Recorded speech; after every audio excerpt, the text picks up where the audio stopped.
if you don't want to glue this, you can just drill a hole in the side and put a screw using a 1/8 drill bit.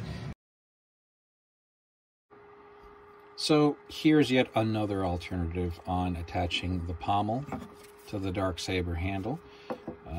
I understand that some people may not find drilling a hole on the side of the handle aesthetically pleasing.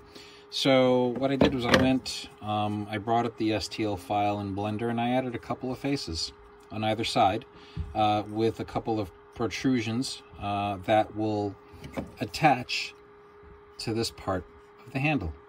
So, you know, when you're reloading your blade, all you have to do, just pop it in.